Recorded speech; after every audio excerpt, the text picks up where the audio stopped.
Assalamualaikum warahmatullahi wabarakatuh. Perkenalkan, nama saya Irma Yunita dengan NIM 1402022136038. Saya adalah mahasiswa Administrasi Publik Rembang. Nah, di sini saya akan membahas tentang Al-Hadis sebagai sumber hukum Islam kedua. Nah, pembahasan saya terdiri dari 4, yaitu definisi hadis, kedudukan hadis, fungsi hadis, serta klasifikasi hadis. Yang pertama terlebih dahulu yaitu tentang definisi hadis. Hadis memiliki istilah lain, yaitu sunnah.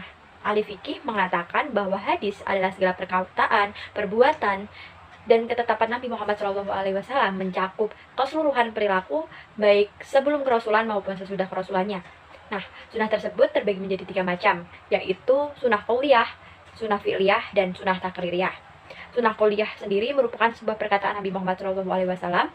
Sunnah fi'liyah merupakan didikan Nabi Muhammad SAW, serta sunnah takririyah merupakan persetujuan Nabi Muhammad SAW mengenai ucapan dan perbuatan para sahabatnya.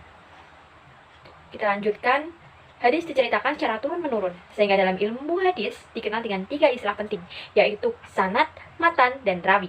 Sanad sendiri merupakan sebuah jalur periwayatan hadis dari perorangan.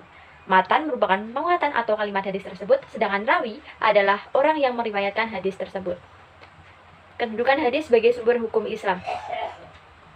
Kedudukan hadis sebagai sumber hukum Islam, hadis merupakan sumber hukum kedua bagi umat Islam setelah Al-Quran.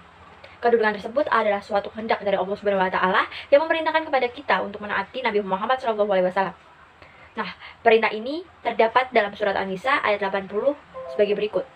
Bismillahirrahmanirrahim. May yuti'ir rasul faqad ata'allaha wa man tawalla fama arsalnaka 'alaihim hafidha. Artinya, barang siapa menaati Rasul, yaitu Nabi Muhammad SAW, maka sungguhnya ia telah menaati Allah Subhanahu wa Ta'ala.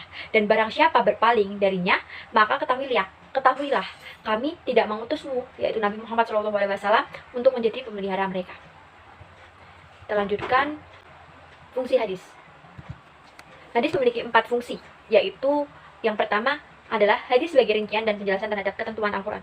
Hadis sendiri memiliki fungsi sebagai rincian atau penjelasan terhadap ketentuan-ketentuan terkait ayat-ayat yang telah terkandung dalam Al-Quran.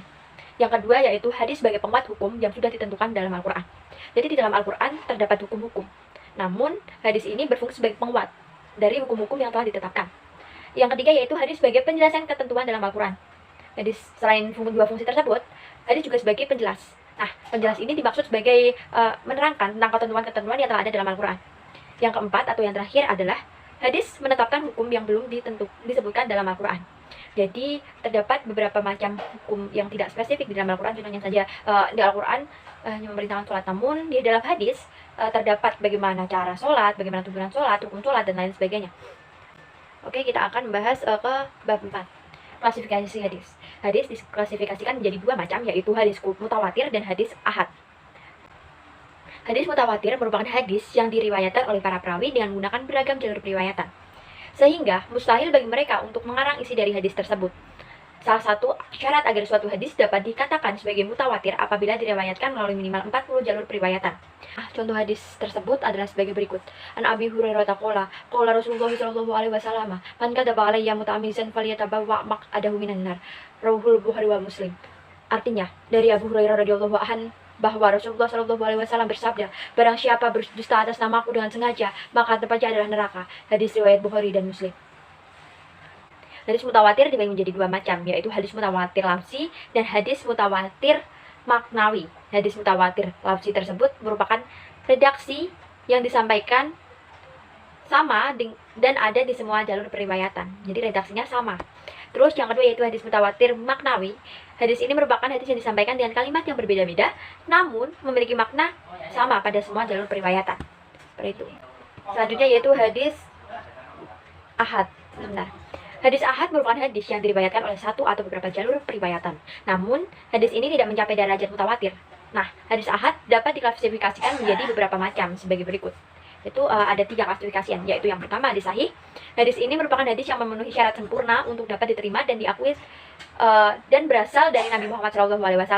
Nah, syarat yang dimaksud antara lain yaitu sanadnya tersambung pada Nabi Muhammad SAW, perawinya adalah orang yang adil dan memiliki hafalan yang kuat, tidak bertentangan dengan dalil atau hadis yang lebih kuat, dan tidak memiliki kecacatan atau masalah pada hadis tersebut.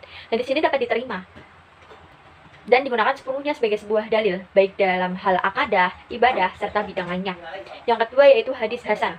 Hadis ini merupakan hadis yang memenuhi syarat untuk dapat diterima meskipun terdapat sedikit masalah yang bisa ditoleransi, misalnya seorang perawi yang agak lemah dalam hafalan. Namun, hadis ini bersesuaian dengan hadis sahih. Yang ketiga atau yang terakhir yaitu hadis daif.